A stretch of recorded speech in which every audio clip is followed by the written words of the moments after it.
नमस्कार दोस्तों, आप देख रहे हैं फार्म टॉक और मैं जयपाल सिंह राठौड़।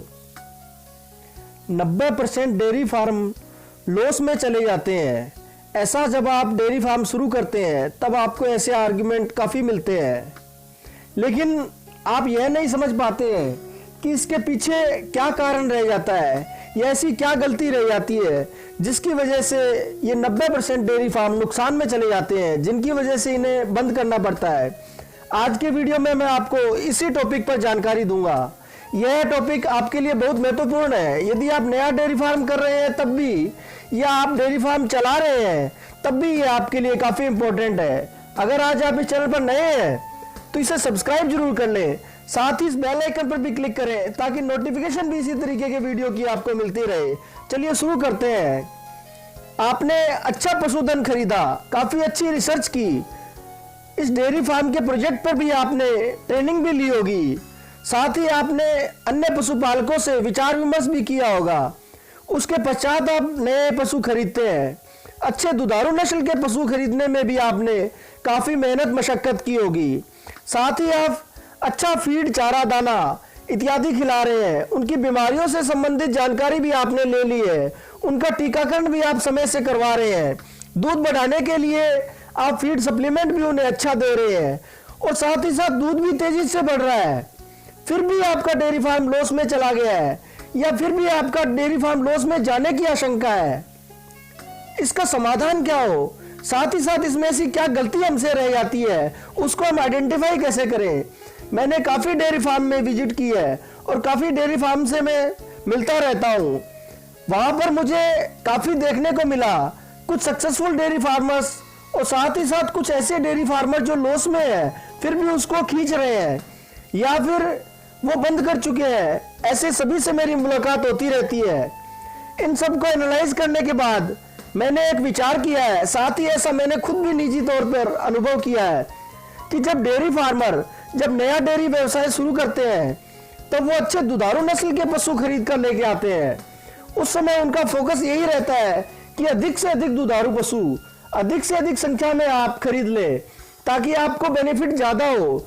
आप शुरुआत में ऐसे दुधारू पशुओं से दूध अधिक उत्पादन लेते हैं और आपका व्यवसाय चल निकलता है। काफ़ी तेजी से आपको 4 से 6 महीने तक ग्रोथ दिखाई देती है, लेकिन धीरे धीरे उनका दूध का उत्पादन घट जाता है।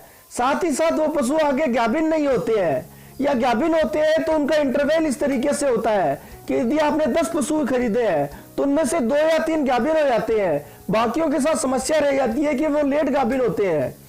ऐसे समय में जब डेयरी फार्म चलने लगता है उसके बाद हमारे साथ समस्या ये आती है कि दूध का उत्पादन घटने लग जाता है धीरे धीरे। और हमसे बड़ी चूक यह हो जाती है कि हमने जो जितने पशु खरीदे वो सारे दुधारू पशु एक ही समय में तुरंत में खरीद लिए। इसके अपितु होना यह चाहिए कि जब आपके पास 10 पशु खरीदने का बजट हो तो आप स्टार्टिंग में 4 पशु ही खरीदें। उसके पश्चात 1 से 2 महीने के इंटरवल में आप 2 या 3 पशु और खरीदें और उसी 2 महीने के इंटरवल में आप 3 पशु और खरीदें। तो जो आपका इंटरवल साइकिल है वह लंबे समय तक चलेगा। यानी कि जब आपके 4 दुधारू पशु दूध कम करने की स्थिति में आएंगे या गाभिन होने की स्थिति में आएंगे तब आपके पास 3 पशु और नए होंगे जो तेजी से दूध में उत्पादन वृद्धि दे रहे हैं। और उसी के साथ जब उनके दूध में उत्पादन घटता हुआ जाएगा या पुराने जो आपने 4 पशु खरीदे थे उनके दूध का उत्पादन कम होता जाएगा, उस समय जब आप नए 3 पशु ले रहे हैं तो वह दूध के उत्पादन को तेजी से वृद्धि करेगा। साथ ही साथ पिछले जो पशु है 7 पशु, उनकी दूध की उत्पादन की वृद्धि यदि घट रही है तो वह गाभिन हो जाएंगे। और जब आगे वाले पशु जब दूध की कमी दिखाएंगे तब पुराने 7 पशुओं में से कुछ 4 या 5 पशु ब्याने की स्थिति में आ जाएंगे। तो आपका रोटेशन चलता रहेगा।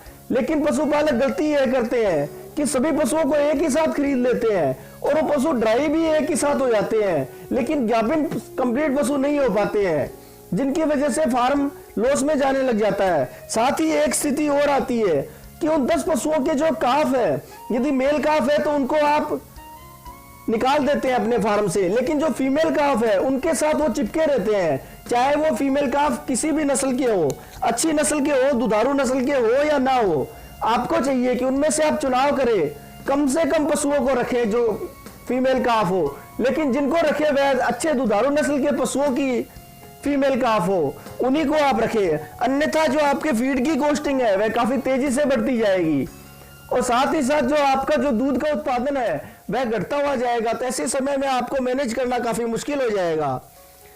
अब आप इन स्थितियों से यदि अवगत हो गए हैं और अगर आप नया डेयरी फार्म करना चाह रहे हैं तो मेरे बताए हुए इस तरीके से यदि आप डेयरी फार्म में पशुओं के खरीद फरोख्त करेंगे तो आपको निश्चित ही रेगुलर तरीके से आपको इनकम जनरेट होती हुई चली जाएगी। साथ ही जो आपके फीमेल काफ है उनको भी आप जल्दी तेजी से रेडी कर पाएंगे।